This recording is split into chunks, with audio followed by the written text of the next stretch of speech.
喜步老師同你講故事系列係由喜步言語治療師所撰稿，喜步幼兒老師聲演嘅有聲圖書分享，係透過一節輕鬆愉快嘅童書閱讀環節嚟強化幼兒嘅語言能力。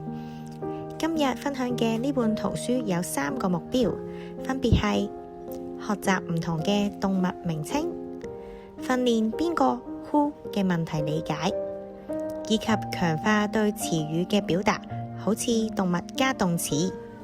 喺故事開始之前，大家可以 subscribe 我哋嘅 channel， 同埋撳埋隔離嘅鐘仔，咁你就唔會錯過我哋 channel 嘅任何新片啦。事不宜遲，我哋即刻開始啦！各位小朋友，大家好啊！唔知你哋平時去公園或者遊樂場玩嘅時候，除咗打千秋同埋上滑梯，仲會唔會跳繩呢？今日我哋就一齊睇下小動物點樣一齊用繩跳跳跳啦！蹦蹦蹦，作者黃寧，繪畫黃英。有一日，有2隻小動物喺度跳繩，跳跳跳，佢哋係邊個呢？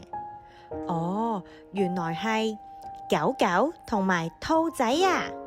佢哋每人攞一條繩出嚟，跟住就開始跳跳跳。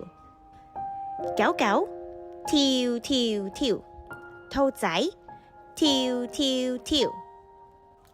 呢個時候有另一隻小動物過咗嚟喎，今次係邊個嚟嘅呢？哦，原來係老鼠仔嚟咗啊！你哋喺度跳繩啊？我又跳。老鼠仔跳跳跳，但係老鼠仔跳唔到啊，點解呢？原來條繩太長啦！哎呀，點算好啊？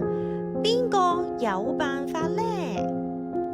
呢個時候，狗狗突然叮一聲，諗到個好主意。哈哈，唔緊要，我有辦法。原來狗狗叫老鼠仔同佢一齊跳繩啊，咁樣條繩就啱啱好夠長，可以俾到2隻小動物一齊跳跳跳啦。咁就搞掂啦！你哋跳跳跳，跳得真係好啊！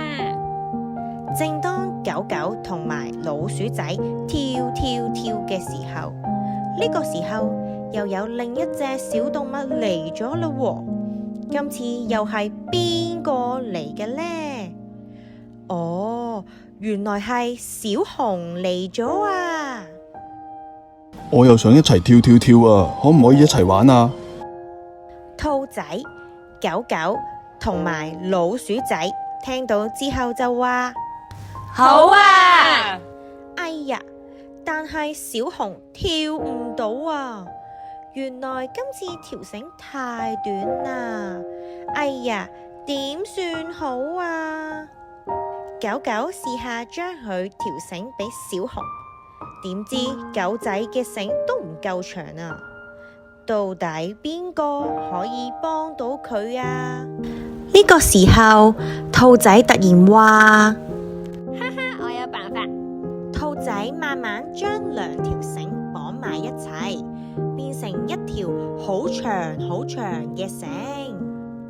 小熊用呢條長長嘅繩跳跳跳，跳得好開心。狗狗見到就話：原來咁樣就搞掂啦！小熊跳得真係好啊！小熊跳跳跳，最後所有小動物都用呢條好長好長嘅繩。狗狗跳跳跳，兔仔跳跳跳，老鼠仔跳跳跳，小熊跳跳跳。各位小朋友，你哋下次去公園嘅時候都一齊嚟跳跳跳啊！